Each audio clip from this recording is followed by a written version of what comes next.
Hubo seres en la mitología griega que hacían temblar a los propios dioses. No metafóricamente. Los dioses del Olimpo llegaron a huir, a esconderse, a retroceder ante cosas que no podían controlar.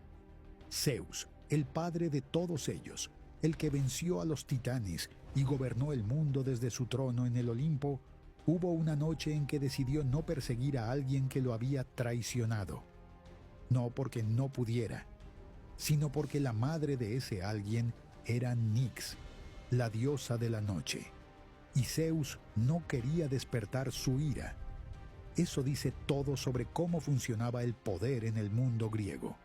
No era una pirámide simple, era algo más complicado, más antiguo y mucho más peligroso. Estos son los seres más poderosos de toda la mitología griega.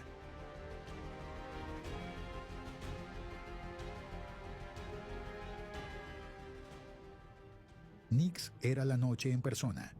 No gobernaba la noche ni representaba la noche. Era la noche. Hija de Caos según Hesíodo en la Teogonía. Existía desde antes de que hubiera orden, antes de que hubiera dioses con nombre, antes de que el mundo tuviera forma. Y el episodio que la define no es una batalla sino algo más revelador. Su hijo Hipnos, el dios del sueño, había adormecido a Zeus en plena guerra de Troya por encargo de Hera, para que los griegos pudieran avanzar sin que Zeus interviniera. Cuando Zeus despertó y entendió lo que había pasado, buscó a Hipnos para castigarlo. En los mitos homéricos, cuando Zeus busca a alguien furioso, ese alguien tiembla.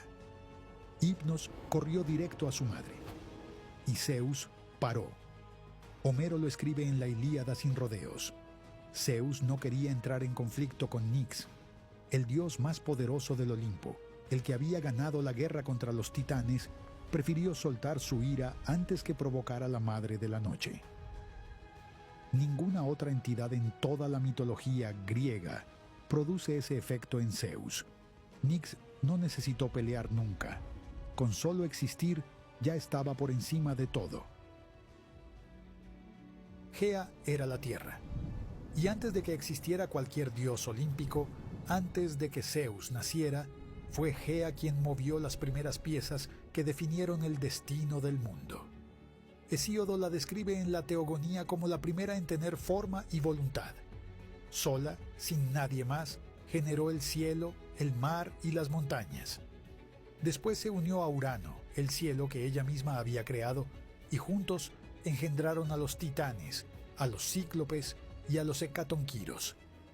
Urano odiaba a esos hijos y los empujaba de vuelta al interior de la tierra cada vez que nacían, aplastándolos dentro del cuerpo de Gea. Gea los sentía atrapados dentro de ella y les pidió que actuaran. Solo uno respondió. Gea forjó una hoz de pedernal, se la entregó a Crono, el más joven de los titanes, y le explicó exactamente lo que tenía que hacer. Crono esperó a Urano, lo hirió con esa hoz, y el dominio de Urano terminó en ese momento. Sin Gea, Urano seguiría gobernando. Después, cuando los dioses olímpicos celebraban su victoria sobre los titanes, Gea respondió engendrando a Tifón. No pedía permiso, no negociaba. La tierra simplemente producía lo siguiente, y lo siguiente siempre era más grande que lo anterior. Tifón es el ser más peligroso que los mitos griegos pusieron en movimiento. Hesíodo lo llama en la Teogonía el más poderoso de todos los hijos de Gea. Tenía 100 cabezas de serpiente que escupían fuego, brazos que según el mito llegaban a los extremos del mundo, y una estatura que hacía que su cabeza rozara las estrellas. Cuando apareció, los dioses del Olimpo huyeron a Egipto. No se retiraron estratégicamente ni buscaron refuerzos. Huyeron y se transformaron en animales para que Tifón no los reconociera. Apolo se convirtió en halcón, Ares en pez, Afrodita en pez también, el Olimpo entero, escondido. Zeus fue el único que no huyó, y lo que pasó cuando los dos se encontraron es el momento más brutal que registran los mitos griegos. Combatieron, y Tifón logró sujetar a Zeus. Le cortó los tendones de las manos y los pies. Zeus cayó al suelo de una cueva sin poder moverse, sin poder lanzar el rayo, paralizado. Tifón envolvió los tendones en una piel de oso y los escondió en Cilicia, según el mitógrafo Apolodoro en su biblioteca. El padre de los dioses, tirado en una cueva, indefenso. Fue Hermes quien encontró los tendones en secreto y los devolvió. Zeus recuperó el movimiento, volvió con el rayo a plena carga y aplastó a Tifón bajo el monte Etna. Los griegos creían que cada vez que el Etna hacía erupción, era Tifón moviéndose debajo, todavía vivo, todavía con la fuerza suficiente para sacudir la tierra. Nadie más en toda la mitología griega dejó a Zeus en ese estado. Nadie. Zeus gobierna el mundo después de la guerra contra los titanes, y su poder tiene una dimensión que Homero captura en la Ilíada cuando lo hace decir a los otros dioses que si todos ellos ataran una cadena de oro al cielo y tiraran juntos, no podrían moverlo. Gobernaba el rayo, los juramentos, el destino de los reyes y el orden entre los dioses. Pero lo que lo coloca en este nivel no son sus declaraciones, son sus hechos. Organizó y lideró la guerra contra los titanes, 10 años de combate continuo según Hesíodo, y la ganó. Después enfrentó a Tifón solo cuando el resto del Olimpo había huido. Lo recuperó todo después de quedar paralizado y lo encerró bajo un volcán. Y después de eso, dirigió la guerra contra los gigantes, otra guerra que los dioses no podían ganar solos. Zeus tiene límites reales.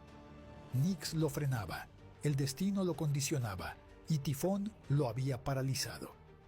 Pero dentro de todo lo que tiene forma y pelea, ningún ser activo igualó a Zeus una vez que recuperó sus tendones.